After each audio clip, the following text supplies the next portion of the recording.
अस्सलाम वालेकुम। एक साहब शदीद माली तंगी का शिकार थे।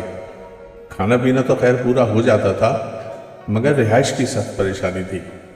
वो एक अल्लाह वाले बाबा से अकीदत रखते थे। हालात से तंग आकर उनकी खिदमत में हाजिर हुए और अर्ज़ किया कि हज़रत, बहुत तकलीफ़ है, बहुत परेशानी है। एक कमरे का घर है जिसमें मेरी बीवी, 4 बच्चे भी साथ हैं। बूढ़ी वालदा और 2 बहनें और ख़ानदान की एक बूढ़ी रिश्तेदार बेवा खातून भी मेरे ज़ेरे किफ़ालत हैं। इतने सारे अफराद और एक कमरा, बहुत सख्त परेशानी है।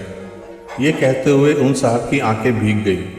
बाबा ने गर्दन झुकाई और फरमाया, तुम्हारा मसला हल हो जाएगा, एक मुर्गा ले आओ और उसे भी अपने साथ रख लो। वो साहब खुशी खुशी गए, मुर्गा ख़रीदा और उसे भी कमरे में रख लिया। एक हफ्ते के बाद बाबा के पास हाजिर हुए तो पहले से ज़्यादा परेशान और दुखी थे। हज़रत, मसला बिल्कुल हल नहीं हुआ, बल्कि और बढ़ गया है।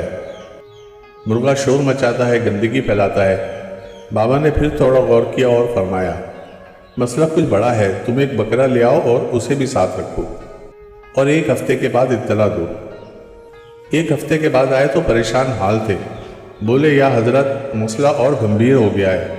बकरा पेशाब और मेंगनी कर देता है, नींद भी नहीं लेने देता। बाबा जी ने फिर से गौर किया और फरमाया, अच्छा, अब समझा तुम्हारा मसला क्या है। तुम ऐसा करो, एक गधा ले आओ और उसे भी साथ रखो और एक हफ्ते के बाद इत्तला करो।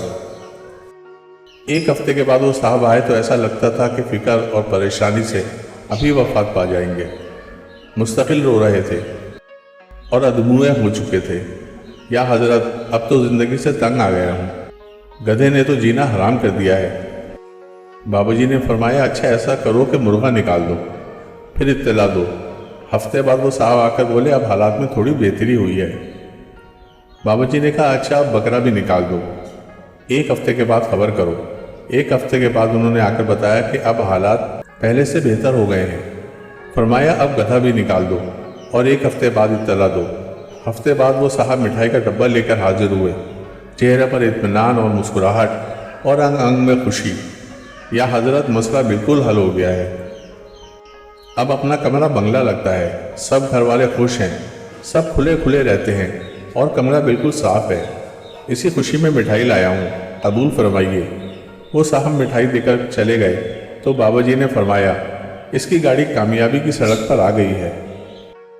मैं समझ गया था कि इसके रिस्क में तंगी का सबब इसकी नाशुक्री और बेसब्री है। ये अगर नाशुक्री छोड़ दे तो रिस्क के तमाम दरवाजे खुल जाएंगे। चुनाचा मैंने पहले इस पर बोझ लादा और फिर हल्का किया तो इसको शुक्र करना आ गया और इसकी हालत बदल गई। दोस्तों, अगर आपको वीडियोस पसंद आती हैं तो प्लीज़ लाइक, शेयर और सब्सक्राइब करें और कमेंट भी ज़रूर करें। बहुत बहुत शुक्रिया।